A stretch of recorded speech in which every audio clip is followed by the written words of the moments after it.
بسم اللہ الرحمن الرحیم من یؤت الحکمۃ فقد اوتی خیرا کثیرا صدق اللہ مولانا العظیم وصدق رسولہ النبی الکریم الرؤوف الرحیم اللہم نور قلوبنا بالقرآن وزین اخلاقنا بالقرآن وادخلنا الجنۃ بالقرآن ونجنا من النار بالقرآن قال اللہ تعالی وتبارک فی شان حبیبہ مخبرا وآمرا ان اللہ وملائکتہ یصلون علی النبی یا ایھا الذین آمنوا صلوا علیہ وسلموا تسلیما الصلاۃ والسلام علیک یا رسول اللہ وعلی آلک واصحابک یا محبوب رب العالمین۔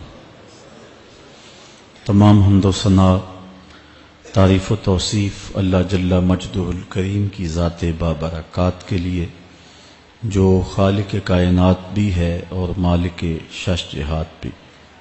اللہ جل وعلا کی حمد و ثنا کے بعد حضور نبی اکرم شفیع امم رسول محتشم نبی مکرم اللہ کے پیارے امت کے سہارے رب کے محبوب دانائے غیوب مالک رقاب امم فخر عرب و عجم والی کون و مکان سیاہ لا مکان سید انس و جاں سرور لالا رخاں نیر تاباں سر نشین مہوشاں ماہ خوباں شہنشاہ حسینہ تتمہ دوراں سر خیل زہرہ جمالا جلوہ صبح ازل نور ذات لم یزل باعث تکوین عالم فخر آدم و بنی آدم نیر بطحا رازدار ما اوہا شاہد ما تغا صاحب علم نشرہ معصوم آمنہ احمد مجتبی حضرت محمد مصطفیٰ صلی اللہ علیہ وسلم کے حضور ناز میں اپنی عقیدتوں ارادتوں اور محبتوں کا خراج پیش کرنے کے بعد عالی مرتبت ذی وقار محتشم سامعین السلام علیکم ورحمۃ اللہ وبرکاتہ۔ مولا کائنات سیدنا علی المرتضیٰ رضی اللہ تعالی عنہ حضور کے سکے چچا جناب ابو طالب کے فرزند ارجمند ہیں۔ عمر میں حضور سے 30 سال چھوٹے ہیں۔ اللہ تعالیٰ نے حضور علیہ السلام کو جب اعلان نبوت کا ارشاد کیا تو جن خوش نصیب لوگوں نے سب سے پہلے اسلام قبول کیا ان میں نمایاں نام حضرت مولا کائنات سیدنا علی المرتضیٰ کا ہے۔ اس وقت ان کی عمر صرف 10 سال تھی۔ بچوں میں سب سے پہلے اسلام قبول کرنے کا شرف انہیں نصیب ہوا۔ آقا کریم علیہ السلام کے چچا زاد بھائی تھے، لیکن ایک موقع پہ حضور نے ان کو ارشاد کیا انت اخی فی الدنیا والآخرہ، اے علی تو میرا دنیا میں بھی بھائی ہے اور آخرت میں بھی بھائی ہے۔ حضرت مولا کائنات کو حضور علیہ السلام نے مختلف جنگوں میں شرکت کا اعزاز بخشا۔ غزوہ تبوک کے موقع پہ آقا کریم نے ان کو مدینۃ المنورہ میں پیچھے بطور امیر چھوڑا تو انہوں نے عرض کی حضور آپ اپنے بھائی کو بچوں اور عورتوں میں چھوڑ کے جا رہے ہیں، تو حضور نے ارشاد فرمایا کہ تیری مثال ایسے ہے جس طرح حضرت موسیٰ علیہ السلام کے ساتھ حضرت ہارون علیہ السلام کی مثال۔ حضرت مولا کائنات کو حضور نے یمن کا حاکم اور امیر بنا کر بھی بھیجا تھا، اور ان کے ساتھ رشتے کی گہرائی یہاں تک ہی نہ رہی بلکہ حضور نے اپنی لاڈلی صاحبزادی حضرت سیدہ فاطمہ الزہرا رضی اللہ تعالی عنہا کا نکاح بھی حضرت علی المرتضیٰ سے ہی کیا۔ ہجرت کی رات اپنے بستر پہ انہیں لٹایا۔ آقا کریم علیہ السلام نے ان کے لیے بہت سارے اعزازات قائم کیے، اور ان کے فضل و شرف میں بہت ساری احادیث ہیں جو کتب احادیث میں موجود ہیں۔ حضرت زر بن حبیش رضی اللہ تعالی عنہ روایت کرتے ہیں کہ میں نے مولا کائنات سیدنا علی المرتضیٰ سے سنا، وہ فرماتے ہیں کہ رسول کریم نے میرے بارے میں ارشاد کیا کہ اللہ یحبنی الا مومن ولا یبغضنی الا منافق، کہ اے علی تیرے ساتھ مومن کے علاوہ کوئی محبت نہیں کرتا اور منافق کے علاوہ تیرے ساتھ کوئی بغض نہیں رکھتا۔ حضرت علی المرتضیٰ فرماتے ہیں کہ اگر میں کسی مومن کی ناک پر تلوار بھی ماروں تو وہ میرے ساتھ بغض نہیں رکھ سکتا، اس لیے کہ میرے رسول نے فرمایا، اور اگر میں کسی منافق کے سامنے دنیا کے سارے خزانے ڈھیر کر دوں وہ میرے سے پھر بھی محبت نہیں کر سکتا۔ حضرت مولا کائنات رضی اللہ تعالی عنہ اللہ اور اس کے رسول کے محبوب تھے۔ غزوہ خیبر کے موقع پہ حضور نے ارشاد فرمایا، حضرت سہل بن سعد سے روایت مروی ہے، لَأُعْطِيَنَّ هَذِهِ الرَّايَةَ غَدًا رَجُلًا يَفْتَحُ اللَّهُ عَلَى يَدَيْهِ يُحِبُّ اللَّهَ وَرَسُولَهُ وَيُحِبُّهُ اللَّهُ وَرَسُولُهُ۔ فرمایا کہ یہ کل میں اس شخص کے ہاتھ میں پرچم دوں گا کہ جو اللہ اس کے رسول سے پیار کرتا ہے اور اللہ اس کا رسول اس سے پیار کرتے ہیں، اور اللہ اس کے ہاتھوں سے فتح عطا کرے گا۔ کہتے ہیں اگلے دن ہر شخص کے سینے میں دل مچل رہا تھا کہ حضور ہمارا انتخاب کریں اور جھنڈا ہمیں عطا کر دیں، لیکن فرماتے ہیں کہ حضور نے ارشاد فرمایا، این علی ابن ابی طالب، علی بن ابی طالب کہاں ہے؟ تو ہم نے عرض کی کہ حضور ان کی آنکھوں میں آشوب ہے۔ فرمایا انہیں بلاؤ۔ بلایا گیا تو حضور نے اپنا لعاب دہن مولا علی کی آنکھوں میں لگا دیا، بیماری دور ہو گئی، اور پھر حضور نے ان کے ہاتھ میں جھنڈا دیا اور اللہ نے اسی دن ان کے ہاتھوں میں فتح عطا فرما دی۔ حضرت زید بن ارقم رضی اللہ تعالی عنہ سے روایت مروی ہے، اس کو تھوڑے سے الفاظ کے فرق کے ساتھ حضرت برا بن عازب نے بھی روایت کیا، ترمذی میں یہ حدیث ہے، اور یہ کسی ایک صحابی سے مروی نہیں ہے، اس حدیث کی شہادت 30 صحابہ نے دی ہے۔ بعض علماء نے لکھا ہے کہ یہ حد تواتر تک پہنچتی ہے، اور یہ صحیح ترین حدیث ہے۔ 30 صحابہ نے یہ حدیث حضور علیہ السلام سے سنی اور اس کی گواہی دی۔ حضرت زید بن ارقم رضی اللہ تعالیٰ عنہ روایت کرتے ہیں کہ حضور نے ارشاد فرمایا، من کنت مولاہ فعلی مولا، جس کا میں مولا ہوں اس کا علی مولا ہے۔ حضرت عمران بن حسین روایت کرتے ہیں کہ حضور نے مولا کائنات سیدنا علی المرتضیٰ کے بارے میں ارشاد کیا، ان علی منی وانا منہ وہو ولی کل مومن، علی مجھ سے ہے اور میں علی سے ہوں، اور وہ ہر مومن کا ولی ہے۔ حضرت ام سلمہ کہتی ہیں کہ میں نے حضور سے سنا، ارشاد فرماتے تھے، لا یحب علی منافق ولا یبغضہ مومن، علی سے منافق پیار نہیں کرتا اور مومن بغض نہیں رکھتا۔ اور ایک حدیث میں حضور نے فرمایا، من سب علی فقد سبنی، جس نے علی کو گالی دی اس نے مجھے گالی دی۔ حضرت مولا کائنات رضی اللہ تعالی عنہ کے حوالے سے ایک فرمان سن لیجئے اور میں اپنے مضمون کی طرف آتا ہوں۔ حضرت مولا کائنات کی ذات کو حضور نے معیار بنایا۔ مسند امام احمد بن حنبل میں روایت ہے، مشکات میں روایت ہے، نہج البلاغہ میں اور باقی کتابوں میں، کہ حضرت علی المرتضیٰ فرماتے ہیں کہ حضور نے مجھے دیکھ کر کے کہا کہ اے علی، تیری مثال حضرت عیسیٰ علیہ السلام کی ہے کہ ان کی وجہ سے ان کے معاملے میں آ کے 2 لوگ برباد ہوئے۔ ایک وہ لوگ جنہوں نے اتنی محبت کی کہ ان کو ابن اللہ، اللہ کا بیٹا کہہ دیا، وہ بھی برباد ہو گئے، اور دوسرا گروہ وہ کہ جنہوں نے ان کے ساتھ بغض رکھا اور ان کی ماں پہ تہمت لگائی، وہ بھی برباد ہو گئے۔ حضور نے یہ ارشاد کر کے فرمایا، حضرت علی فرماتے ہیں کہ حضور نے کہا، یہلک فی رجلان محب مفرط یکرزنی بما لیس فی، اے علی تیرے معاملے میں بھی 2 لوگ بربادی میں مبتلا ہوں گے۔ ایک وہ لوگ جو اتنا پیار کریں گے کہ وہ کہیں گے جو تو نہیں ہوگا، اور دوسرے ومبغض یحملہ شنآن علی ان یبہتنی، اور دوسرے وہ جو تیرے ساتھ بغض رکھیں گے اور بربادی کے راستے پہ چلیں گے۔ تو دونوں گروہ جو ہیں وہ بربادی کی راہوں کے مسافر ہو گئے.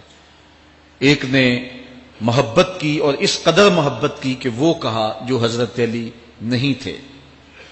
حضرت مولا کائنات کے زمانے میں کچھ لوگ آپ کی دہلیز پہ آئے اور کہا یا علی انت ربنا انت خالقنا انت الہنا، اے علی تم ہمارے رب ہو، تم ہمارے خالق ہو، تم ہمارے معبود ہو. تو حضرت علی المرتضیٰ نے فرمایا کہ استغفر اللہ، اللہ تعالیٰ جل شانہ ہی خالق ہے اور وہی مالک ہے اور وہی معبود برحق ہے. انہوں نے پھر یہ بات کہی تو جب تیسری مرتبہ کہا تو حضرت علی نے ان کی گردنیں کاٹ دیں. تو یہ آج بھی لوگ موجود ہیں ہمارے ملک میں، ہمارے ضلع میں لوگ ہیں جو علی اللہ کا نعرہ لگاتے ہیں، اور یہ بدترین لوگ ہیں اور معاشرے کی تل چھٹ ہیں، اور یہ محبت میں گمراہ ہو گئے اور انہوں نے حضرت علی المرتضیٰ کو خدا اور الہ کہہ دیا. دوسرا طبقہ ہے جو حضرت علی المرتضیٰ کو الہ اور خدا تو نہیں کہتا لیکن انہیں نبیوں سے افضل مانتا ہے. بلکہ شیخ محدث دہلوی علیہ رحمہ نے تحفہ اثنا عشریہ میں باقاعدہ اس قول کو بیان کر کے اس کی تردید کی ہے کہ جو ایک طبقے کا خیال ہے کہ حضرت جبرائیل علیہ السلام کو نبوت دینے میں غلطی لگ گئی تھی، وہ دینی تھی حضرت علی کو اور دے گئے حضور کو. تو آپ نے اس کا رد کیا ہے. ایک طبقہ نبیوں سے حضرت علی المرتضیٰ رضی اللہ تعالیٰ عنہ کو افضل مانتا ہے، اور یہ طبقہ بہت سارا پایا جاتا ہے. میں نے اپنے ان کانوں سے جو ہے یہ باتیں سنی ہوئی ہیں اور آپ نے بھی سنی ہوئی ہوں گی کہ نبیوں سے حضرت مولا کائنات کو افضل مانتے ہیں، اور یہ بھی گمراہوں کا ٹولہ ہے. تیسرا طبقہ وہ ہے جو نبیوں سے افضل تو نہیں مانتا لیکن معصوم مانتا ہے. یہ گمان کرتا ہے کہ حضرت علی رضی اللہ تعالی عنہ بھی اس شان کے مالک ہیں جو معصومیت کی شان انبیاء علیہ السلام کو دی گئی. یہ 12 امام اور 14 معصوم کا لفظ آپ نے سنا ہوگا. ہمارے جاہل مولوی بھی بول دیتے ہیں بعض کا، معصوم صرف انبیاء کی ذوات ہیں. اولیاء اہل بیت محفوظ ہیں، معصوم نہیں ہیں. معصوم صرف ذوات انبیاء ہیں اور یہ انہی کا اعزاز ہے، ان کے علاوہ یہ اعزاز کسی اور کو حاصل نہیں ہو سکتا. چوتھا طبقہ وہ ہے کہ جو حضرت علی المرتضیٰ رضی اللہ تعالی عنہ کو حضرت ابو بکر و عمر رضی اللہ تعالی عنہما سے بھی افضل مانتا ہے. خود مولا کائنات نے فرمایا کہ جو لوگ مجھے شیخین سے افضل کہتے ہیں میں ان کے اوپر وہ حد جاری کروں گا جو ایک جھوٹے پہ جاری ہوتی. حضرت محمد بن حنفیہ کہتے ہیں جو حضرت مولا کائنات کے بیٹے ہیں کہ میں نے اپنے باپ علی سے پوچھا کہ اس امت میں سب سے افضل شخص کون ہے؟ قالا ابو بکر. کہا امت میں سب سے افضل شخص کا نام ابو بکر ہے. کہتے ہیں میں نے کہا ثم من، پھر کون؟ قالا عمر. تو کہا حضرت عمر رضی اللہ تعالی عنہ. تو یہ ان کا اپنا عقیدہ ہے. یہ کہا جاتا ہے کہ حضرت علی رضی اللہ تعالی عنہ کا حق غصب کر لیا گیا. حضرت علی خود فرماتے ہیں کہ اگر حضور نے میرے بارے خلافت کی وصیت کی ہوتی تو میرے پاس صرف ایک تلوار اور ایک چادر بھی ہوتی تو میں آخر دم تک لڑتا. شیر خدا ہو اور اللہ کا رسول وصیت کرے اور وہ چھپ کے بیٹھا رہے، یہ کیسے ہو سکتا ہے؟ تو یہ حفوات ہیں اور یہ اباطیل ہیں اور یہ جو ہیں وہ شر ہے جو معاشرے کے اندر پھیلی ہے. مخبر صادق نے پہلے خبر دی کچھ لوگ محبت میں گمراہ ہوں. وَمُبْغِضٌ يَحْمِلُهُ شَنَآنِ عَلَىٰ أَن يَبْهَتَنِ، اور کچھ لوگ جو ہیں وہ بغض میں برباد ہو جائیں. ایسے لوگ بھی دھرتی پہ موجود ہیں کہ مولا کائنات کا نام لیا جائے تو ان کو گوارا نہیں ہوتا. خود حضرت مولا کائنات کے زمانے میں ایسے لوگ موجود تھے. آپ کو شہید کیا گیا ہے. اسلام کی تاریخ انتہائی دردناک ہے. حضرت مولا کائنات رضی اللہ تعالی عنہ کو ابن ملجم نامی بدبخت نے جو ہے وہ تلوار کا وار کر کے جو زہر میں بجھی ہوئی تھی شہید کیا ہے. تو یہ بغض اور دشمنی رکھنے والے لوگ تھے جو زمانے میں موجود تھے. ایک طرف ایسے تھے جو الہ اور معبود کہتے تھے، اور آپ جانتے ہیں کہ حضرت علی المرتضیٰ رضی اللہ تعالی عنہ کی قبر لوگوں کی نظر سے چھپا کے بنائی گئی اس ڈر سے کہ لوگ آپ کی قبر کو اکھیڑ نہ دیں، کیونکہ خارجی اس قدر جو ہے وہ زور آور ہو گئے ہوئے تھے. اسلام کی تاریخ دردناک ہے. حضور علیہ السلام فرماتے ہیں جتنے دکھ مجھے دیے گئے کسی کو نہیں دیے گئے، کسی نبی کو نہیں پہنچے. حضرت صدیق اکبر رضی اللہ تعالیٰ عنہ کی 2 سال 2 ماہ 8 دن دور خلافت آپ کا زمانہ دیکھیں، ٹکنے نہیں دیا گیا. سازشیں، مصائب، اعلان. حضرت سیدنا عمر رضی اللہ تعالیٰ عنہ کو شہید کیا گیا، حضرت عثمان غنی رضی اللہ تعالیٰ عنہ پہ 40 دن پانی بند رکھا گیا اور پھر انہیں شہید کیا گیا، حضرت مولا کائنات شہید کیے گئے، حضرت امام حسن کو زہر دیا گیا، حضرت امام حسین کو بچوں کے سامنے ذبح کر دیا گیا، حضرت امام اعظم ابو حنیفہ کی وفات جیل میں ہوئی ہے، امام احمد بن حنبل کے بدن پہ اتنے کوڑوں کے نشان تھے کہ جب قمیض اٹھاتے تھے تو ہر جگہ کوڑوں کے نشان ہی نظر آتے، امام مالک کو مدینے کی گلیوں میں گدھے کے اوپر بٹھا کے کالا منہ کر کے وقت کے حاکم نے پھرایا، حضرت مجدد الفسانی علیہ رحمہ کو گوالیار کے قلعے میں جو ہے وہ قید کیا گیا، علامہ فضل حق خیر آبادی کو جزیرہ انڈمان کالے پانیوں کی سزا دی گئی۔ اہل حق کی تاریخ دیکھیں، دردناک تاریخ ہے، آج بھی کابل میں، کندھار میں، قلعہ جنگی میں، دشت لیلہ میں، تورا بورا میں، تکریت میں، موصل میں، بغداد میں، کشمیر میں، غزہ میں، یہاں برما میں دیکھو کون سی قیامت نہیں توڑی جا رہی ہے۔ ہمارے ساتھ ماضی دیکھیں تو ہمیں بغداد کی وہ دردناک کہانی سامنے آتی ہے جب انسانی کھوپڑیوں کا مینار تعمیر کیا جا رہا اور منگول سردار نے اپنی فوج کو حکم دیا تھا کہ جو کسی مسلمان کا سر نہیں لائے گا اس کا سر کاٹ کے اس مینار پہ لگائیں گے، پھر لوگ پیسے لے کے پھرتے تھے کہ مسلمان کا پتہ دے اور اس کی کھوپڑی کاٹی جائے، کچھ لوگ جان چھپانے کے لیے تہ خانوں میں گھس گئے، پھر دجلہ کا بند توڑا گیا، 1.25 لاکھ لاشیں ہم نے تہ خانوں سے نکالی تھی۔ اندلس کی تاریخ پڑھیں، ہمارے ساتھ جو قیامت توڑی گئی، مصر کے اندر 30,000 فاطمی کو شہید کیے گئے، غریب و سادہ و رنگی ہے داستان حرم، نہایت اس کی حسین اور ابتدا ہے اسماعیل۔ یہ اسلام کی تاریخی درد سے، خون سے بھری پڑی ہے۔ تو حضرت مولا کائنات سیدنا علی المرتضی رضی اللہ تعالی عنہ کو اس وقت اگر خدا کہنے والے بدبخت تھے تو ان کو شہید کرنے والے اور اس ڈر سے کہ ان کی قبر کو کھیڑ نہ دیا جائے خارجی اتنے زور آور ہیں تو ان کو جو ہے وہ لوگوں کی نظروں سے چھپا کر کے جو ہے وہ رکھا گیا، اور ایک دور وہ بھی آیا کہ ممبروں پہ بیٹھ کے مولا علی کو گالیاں دی جاتی تھی۔ یہ تاریخ میں یہ دور بھی آیا، آپ پڑھیں تاریخ، بنو امیہ کا ایسا دور بھی دنیا نے دیکھا ہے۔ اسی لیے حضور نے فرمایا تھا من سب علی فقد سبنی، جس نے میرے علی کو گالی دی اس نے مجھے گالی دی، اور لوگوں نے ممبروں پہ بیٹھ کے باقاعدہ حکومت کی طرف سے یہ جو ہے وہ قانون تھا کہ تمہارا خطبہ مکمل نہیں ہوگا جب تک علی کو گالی نہیں دو گے۔ یہ لمحے بھی آئے جب اس دور میں دشمن علی موجود تھے، مبغضین موجود تھے اور افراط محبت میں رکھنے والے موجود تھے، تو یہ دور تو اسلام کا حضور کے دور سے 1400 سال پیچھے ہے، تو یہاں بغض رکھنے والے بھی موجود ہیں۔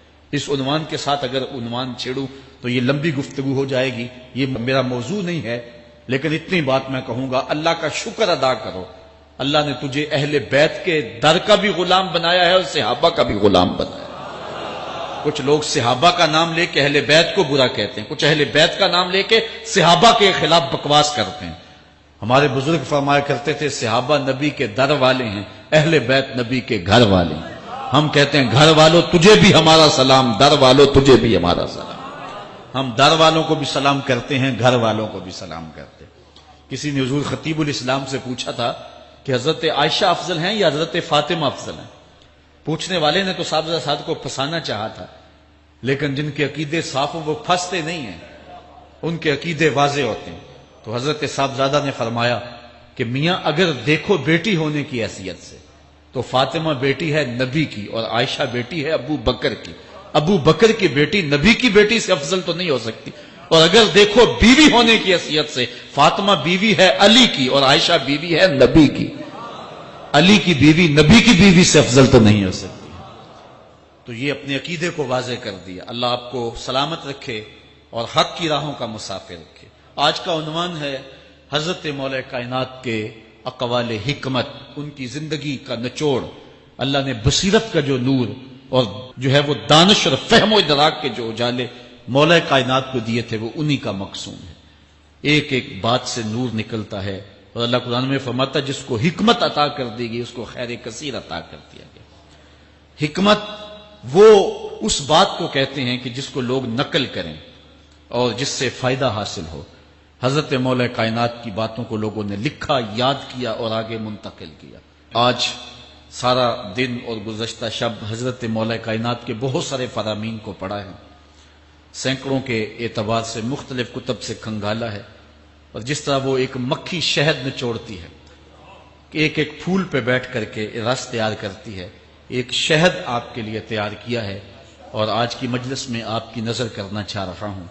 اور دیکھیے کہ مولا کائنات حکمت کے کیسے دروازے ہیں، اسی لیے حضور نے فرمایا آنا دار الحکمت و علی بابھا، آنا مدینۃ العلم و علی بابھا، میں حکمت کا گھر ہوں، علی دروازہ ہے، میں حکمت کا شہر ہوں، علی اس کا دروازہ ہے۔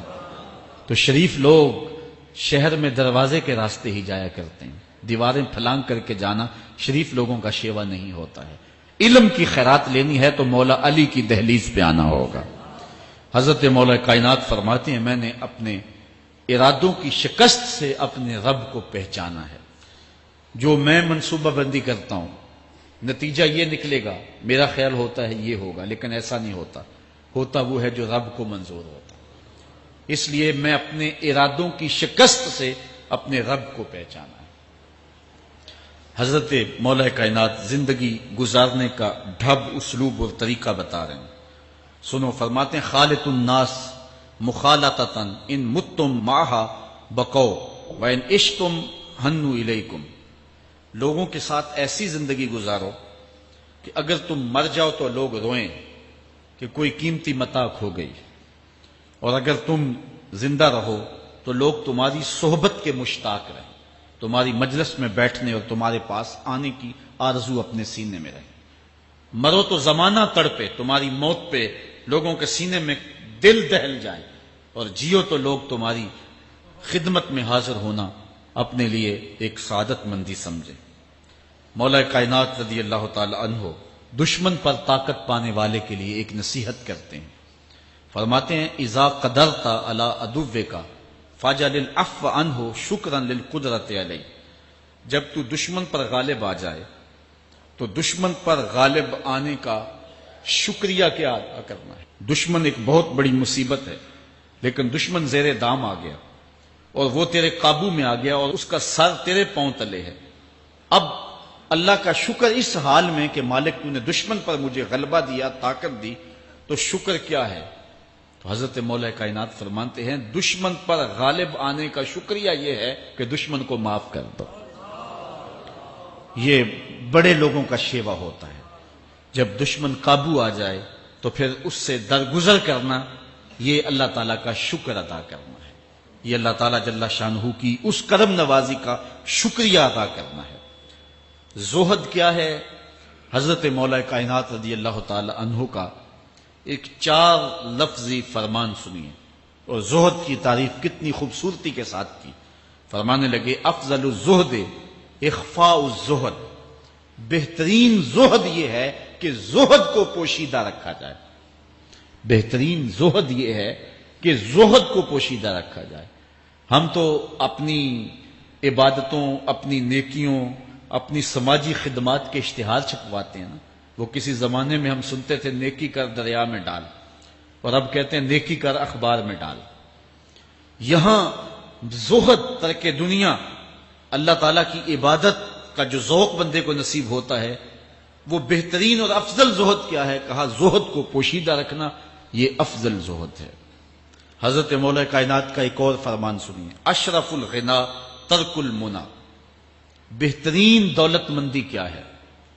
جس کے پاس مربے زیادہ ہیں، جس کے پلازے زیادہ ہیں، جس کا بینک بیلنس زیادہ ہے، جس کے پاس جو ہے وہ بہت ساری دولتیں ہیں، سونا اور چاندی کے انبار ہیں، کون سب سے زیادہ دولت مند ہے؟ افضل دولت مندی کیا ہے؟ تو حضرت مولا کائنات فرماتے ہیں کہ افضل دولت مندی یہ ہے کہ آرزویں ترک کر دی جائیں، ورنہ کھرب پتی بھی بندہ ہوگا تو اس کو چین نہیں آئے گا، قرار نہیں آئے گا، حل من مزید اس کی تباہ میں ہوگا۔ چونکہ آنکھیں نہیں رجتی، پیٹ بھر جاتا ہے، آنکھیں نہیں بھرتی۔ کوزائے چشمے حریصاں پر نشد، تا صدف کانے نشد پر در نشد۔ اس لیے حضرت مولا کائنات فرماتے ہیں بہترین غنا اور دولت مندی کیا ہے؟ کہ بندے کی آرزویں ختم ہو جائیں۔ اقبال کہتا ہے تیری دعا ہے کہ ہو میری آرزو پوری، تیری دعا ہے کہ ہو میری آرزو پوری، میری دعا ہے کہ تیری آرزو بدل جائے۔ میری دعا ہے کہ تیری آرزو بدل جائے. تو یہ بہترین غنا ہے کہ بندے کی آرزویں مختصر ہو جائے، ورنہ انسان جس حالت میں بھی ہو وہاں مطمئن نہیں ہوتا. کروڑ پتی ارب پتی کو دیکھتا ہے، ارب پتی کھرب پتی کو دیکھتا ہے، کھرب پتی اپنے سے آگے دیکھتا ہے.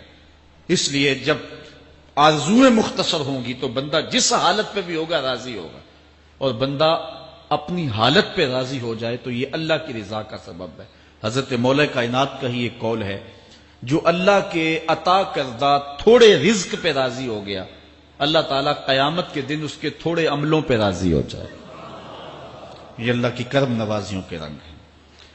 حضرت مولا کائنات کی ایک اور حکمت آمیز بات سنیں. فرما رہے ہیں سیئات تسوء کا خیر عند اللہ من حسنۃ توجب کا.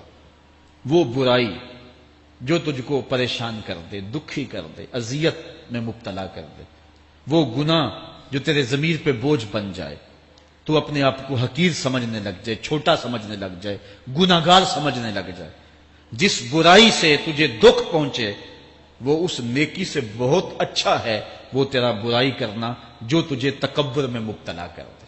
جس نیکی سے تو متکبر ہو جائے، انسان کو انسان نہ سمجھے، مخلوق کو کیڑے مکوڑے سمجھے، اپنے سجدوں پہ ناز کرے، ان سجدوں سے وہ برائی بہتر ہے جو تیرے اندر عجز پیدا کر دے، تیرے اندر نرمی پیدا کر دے، تیرے اندر جو ہے وہ ایک رکت پیدا کر دے. وہ برائی جو ہے وہ اس نیکی سے بہتر ہے. حضرت مولا کائنات کا ایک اور فرمان دیکھیے، لا غنا کل عقل ولا فقر کل جہل ولا میراث کل ادب ولا ظہیر کل مشاورہ. کتنی خوبصورت باتیں ارشاد فرمائیں. فرمایا عقل جیسی دولت کوئی نہیں، عقل جیسی دولت کوئی نہیں ہے، اور جہالت جیسی غربت کوئی نہیں. جو شخص جاہل ہے وہ کروڑوں میں بھی کھیلتا ہے تو وہ غریب ہے. اللہ نے عقل کا چراغ دیا ہے تو اس کے پاس دولت نہیں بھی ہے تو عقل بہت بڑی دولت ہے. تیسری بات، ولا میراث کل ادب، اور ادب جیسی وراثت کوئی نہیں. ایک بندے کو ادب کی دولت مل گئی تو اس کو سب کچھ مل گیا. آج جس دور میں ہم جی رہے ہیں اس دور میں ہم سے ادب چھینا جا رہا ہے، بڑی باریک سازشیں ہو رہی، آنکھوں سے حیا نکالا جا رہا ہے. بوڑھوں کا، بزرگوں کا. یہ ماہ رمضان کا کتنا حیا ہوا کرتا تھا.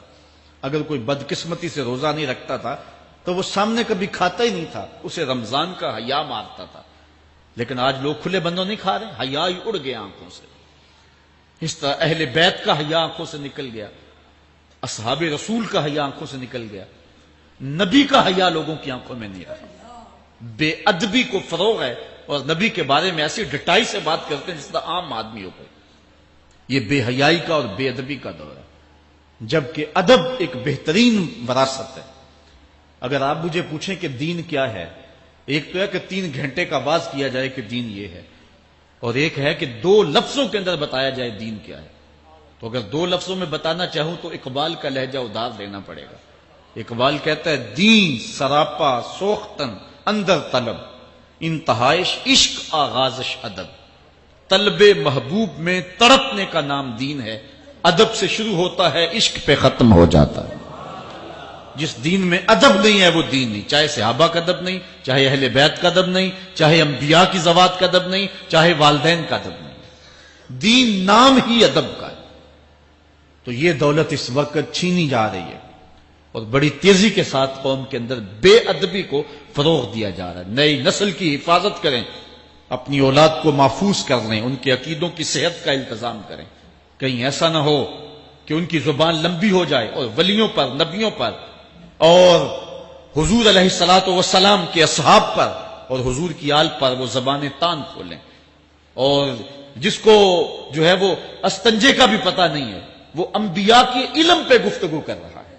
شرم نہیں آتی کس کا علم تول رہے ہو، کس کی ذات کو ناپ رہے ہو. ڈٹھے ورق قرآن دے پھول سارے، تیری شان جیا نہیں کوئی ہو ڈٹھا. تیری شان دا کرے مقابلہ جیڑا انہوں عاشقاں اصلی چور ڈٹھا. کوئی نور آکھے کوئی بشر آکھے، پیندا رات دینے ایہو شور ڈٹھا. اللہ والیاں گل مکا دیتی تساں ہور ڈٹھا اساں ہور ڈٹھا.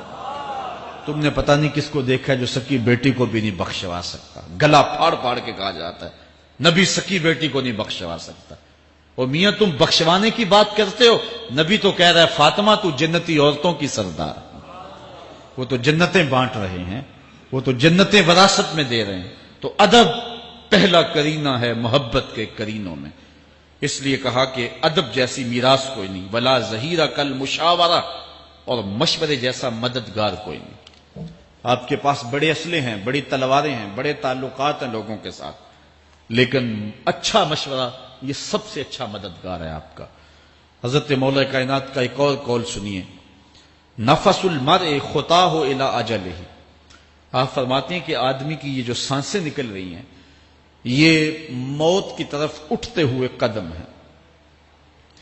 دوسری سانس تب آتی ہے جب پہلی ختم ہو جاتی، تو پہلی سانس کی موت، دوسری سانس کی زندگی ہے۔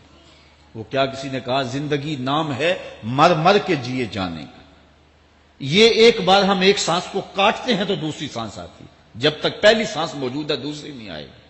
تو حضرت مولا کائنات فرماتے ہیں یہ موت کی طرف اٹھتے ہوئے قدم ہے۔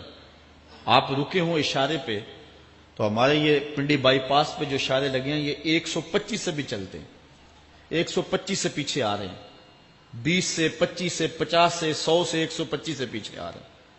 حضرت مولا کائنات فرماتے ہیں جو چیز شمار کی جاتی ہو وہ بالآخر ختم ہو جاتی، تو گنتی جب الٹی چلتی ہے تو بہت جلد کام زیرو پہ آ جاتا ہے، اور زیرو پہ پہنچنا ہی موت ہے۔ تو زندگی کی یہ سانسیں یہ الٹی چل رہی ہیں، اور میں اور آپ لمحہ لمحہ موت کے قریب ہو رہے ہیں۔ ہم جو ہے وہ اپنی زندگی کی سالگرہ منا رہے ہیں، ہم کہتے ہیں کہ ہم اتنے بڑے ہو گئے، میاں بڑے نہیں ہوئے، چھوٹے ہو گئے، موت بالکل قریب آ گئی ہے۔ اللہ اکبر۔ حضرت مولا کائنات معیشت کے اصول بھی بیان کر رہے ہیں، ما اعلی من اقتصد، جو میانہ روی سے چلتا ہے کبھی بھی کنگال نہیں ہوتا۔ اب ہر شخص کی آرزو ہے کہ میری دولت بڑھ جائے، میرے پاس پیسے کافی ہوں، میں آسودہ زندگی گزاروں۔ اس کا طریقہ کیا ہے؟ جھوٹی قسمیں، چالاکی، 2 نمبر مال بیچنا، ٹیکس چوری کرنا، بجلی چوری کرنا، گیس چوری کرنا، کیا طریقہ ہے پیسے بچانے کا؟ مولا کائنات سے پوچھیں، مولا علی سے پوچھیں۔ مولا علی فرماتے ہیں استنزل الرزق بالصدقہ، صدقہ دیتے جاؤ رزق بڑھتا چلا جائے گا، جو کماتے جاؤ اس میں کچھ حصہ رکھ لو اللہ کی راہ میں، صدقہ دیتے جاؤ گے تمہارا رزق بڑھتا چلا جائے گا۔ اچھا، حضرت مولا کائنات کا ایک اور قول دیکھیے اور اس کا حسن دیکھیے، من ظن بک خیرا فصدق ظنہ، جو تیرے بارے میں اچھا گمان کرے تو اس کے گمان کو سچائی کر دے۔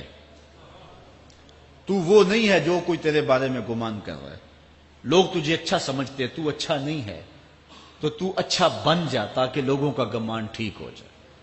اعلی حضرت عظیم البرکت امام احمد رضا خان فاضل بریلوی علیہ رحمہ، آپ کے بارے میں لوگوں کا گمان تھا کہ حافظ قرآن ہیں، آپ حافظ نہیں تھے، تو آپ کے بارے میں یہ گمان پیدا ہو گیا کہ یہ حافظ ہیں۔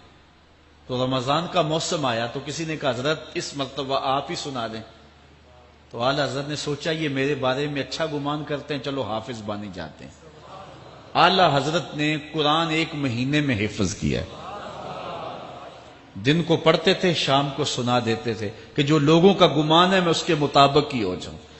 اچھا، گمان کی کہانی سنیے، صحیح حدیث میں آتا ہے اور حدیث قدسی ہے، رب کہتا ہے میرا بندہ میرے بارے جو گمان کرتا ہے میں ایسے ہی ملوں گا۔ اس لیے اپنے رب کے بارے میں اچھا گمان کرنا چاہیے کہ ہمارا رب ہمیں معاف کر دے گا اور ہمارے گناہوں سے درگزر فرمائے گا۔ حضرت مولا کائنات کا ایک اور حکمت آمیز جملہ سماعت کیجیے، من عظم صغار المصائب ابتلاہ اللہ بکبارہا، چھوٹی سی مصیبت آ جائے جو بندہ بابیلا شروع کر دے، مصیبت آ گئی، چھوٹی سی بیماری آئے تو شور کرے، چھوٹی سی مصیبت آئے تو شور کرے، اللہ اس کو پھر بڑی مصیبت میں مبتلا کر دیتا۔ جہاں ضرورت نہیں ہے وہاں اظہار کی کیا ضرورت؟ بیماری ہے تو ڈاکٹر کو بتاؤ، بندے کو بتانے کا کیا فائدہ؟ ہمارے ایک دوست ہیں کہ وہ کہتے ہیں کہ پہلے اگر کسی سے پوچھتے تھے نا کہ کیا حال ہے تو وہ کہتا تھا شکر ہے، اور آج کسی سے پوچھے تو وہ کہتا ہے شوگر ہے۔ یعنی اللہ تعالیٰ جل شانہ نے اگر تمہیں کسی ابتلا میں مبتلا کر دیا ہے تو اس کا شور، اس کا واویلا نہ کرو، جو چھوٹی مصیبت پر واویلا کرے گا اللہ پھر اس کو بڑی مصیبت میں مبتلا کر دے گا۔ حضرت مولا کائنات کا ایک اور حکمت آمیز جملہ سماعت کیجیے۔ آپ فرماتے ہیں زندگی گزارنے کا گر اور طریقہ، فرماتے ہیں عزم الخالق اندکا یصغر المخلوق فی عینک، اگر تیری نظر میں خالق بڑا ہوگا تو پھر مخلوق چھوٹی ہو جائے گی۔ اگر اللہ کی عظمت کا تجھے لحاظ ہے کہ وہ بہت عظیم ہے تو پھر مخلوق کی پرواہ نہیں ہوگی۔ حضرت مولا کائنات رضی اللہ تعالیٰ عنہ فرماتے ہیں کہ ایک باندی کے ہاتھ کے اندر خنزیر کی انتڑیاں ہوں، میں دنیا کو اتنی نظر سے بھی نہیں دیکھتا۔ تو یہ انسان اللہ کی عظمتوں کا اور اللہ کی شانوں کا جب لحاظ اسے ہوتا ہے تو پھر دنیا اس کی نظر میں جو ہے وہ کوئی قدر و قیمت نہیں رکھتی۔ ایک روایت میں آتا ہے جس کو اللہ نے قرآن دیا اور اس نے دنیا داروں کو دیکھا رشک کی نظر سے کہ ان کو دولت دی گئی، ان کو فلاں دیا گیا، میں تو بہت پیچھے رہ گیا۔ قد حقر ما آتاہ اللہ، اس نے اللہ کی عطا کو حقیر جانا۔ او میاں انہیں دولت دی گئی ہے، رب نے تجھے اپنا قرآن عطا کیا، تو پھر جو ہے وہ تو حقیر تو نہیں ہے، تجھے تو اعلیٰ چیز عطا کر دی گئی ہے۔ تو جس نے اللہ کی عظمت اور خالق کی عظمت کا اقرار کیا پھر مخلوق اس کی نظر میں کوئی حیثیت نہیں رکھتی ہے۔ کن فی الفتنۃ کابن اللبون لا زہر فیرکب ولا درع فیحلب، جب فتنے دنیا پہ پھیل جائیں تو مولا کائنات نصیحت کرتے ہیں پھر زندگی کیسے گزارنی۔ یہ دور بھی فتنوں کا دور ہے۔ حضرت مولا کائنات فرماتے ہیں جب فتنے معاشرے میں پھیل جائیں تو پھر اونٹ کے 2 سالہ بچے کی طرح ہو جا کہ اگر لوگ اس پہ سواری کرنا چاہیں تو وہ سواری کے قابل نہ ہو، اور لوگ اگر اس کا دودھ دونا چاہیں تو وہ دودھ نہ دے، یعنی وہ فتنے کو کسی طرح سے بھی تقویت نہ دے، اس طرح کا ہو جا جس طرح اونٹنی کا 2 سال کا بچہ ہوتا ہے۔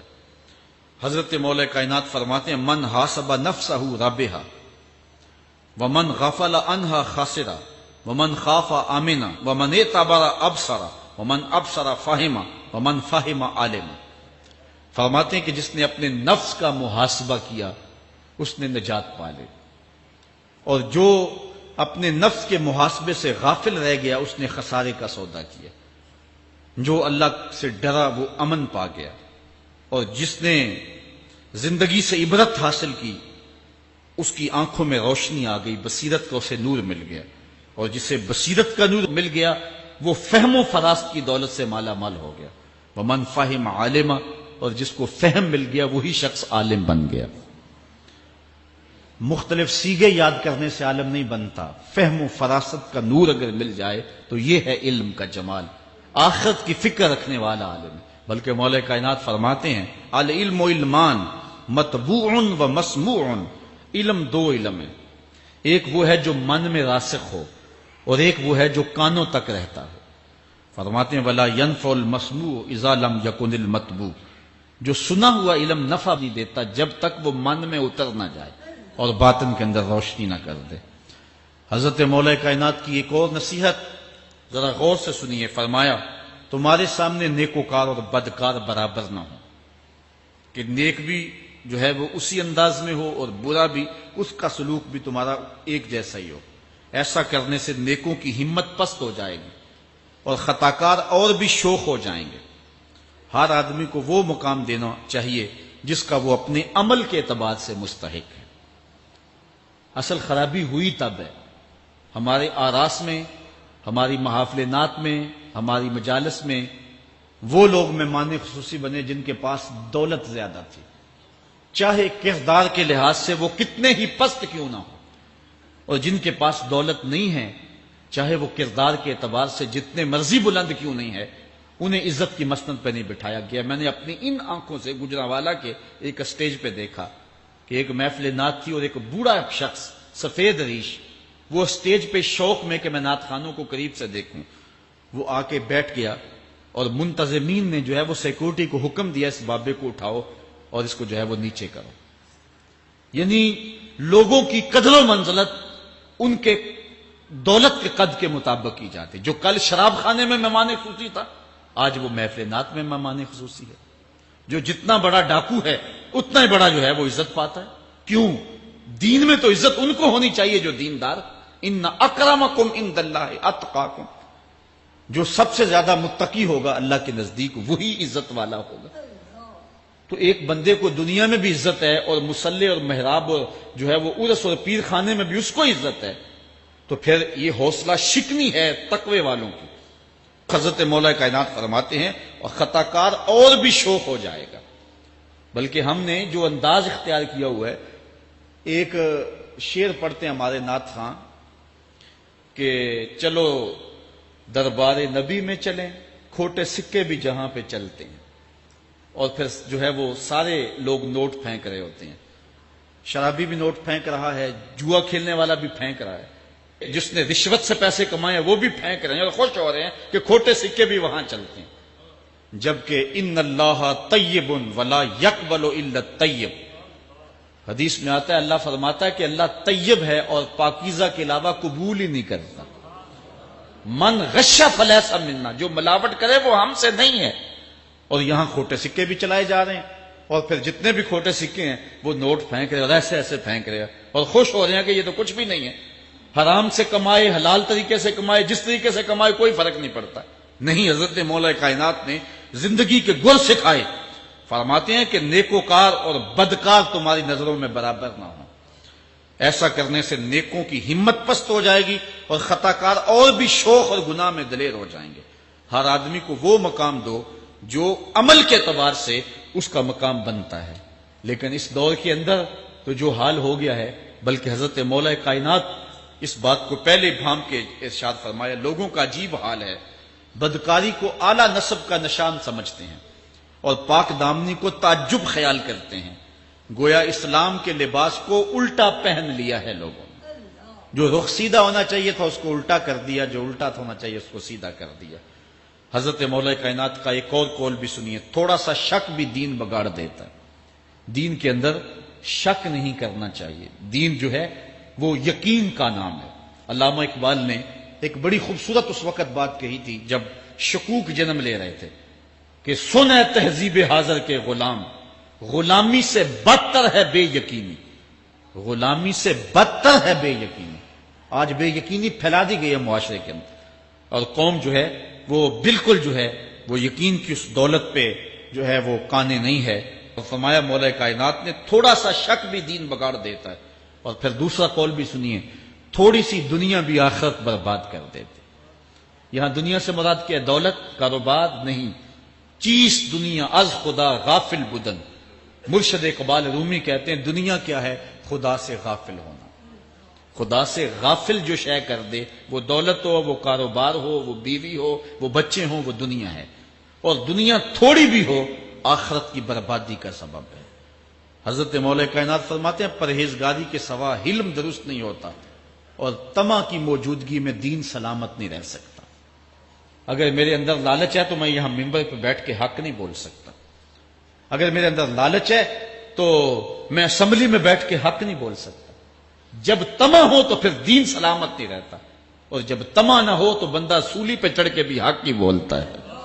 دوواں گلاں وچوں 10 درویشا، میرے حضور کی بل عالم فرماتے ہیں دوواں گلاں وچوں 10 درویشا، تینوں کیڑی گل کو بھولی، عالم اوپر ممبر بولے عاشق اوپر سولی. جب تک تھوڑی طمع بھی انسان کے اندر ہے تو بندہ پھر اس کا دین سلامت نہیں رہ سکتا. دین کی سلامتی طمع کو ختم کرنا ہے. لالچ بنیاد ہے دین کی خرابی کی. یہ وہ حکمت بری باتیں تھی جو مولا کائنات سید نبی المرتضیٰ رضی اللہ تعالی عنہ کی ہمارے تک پہنچی اور انہوں نے زندگی گزارنے کا ڈھب، اسلوب اور گر سکھایا. آفاق کے ہر ہر گوشے میں قرآن سنا کر دم لینا، اب رکنا نہیں، اب تھمنا نہیں، فردوس میں جا کر دم لینا.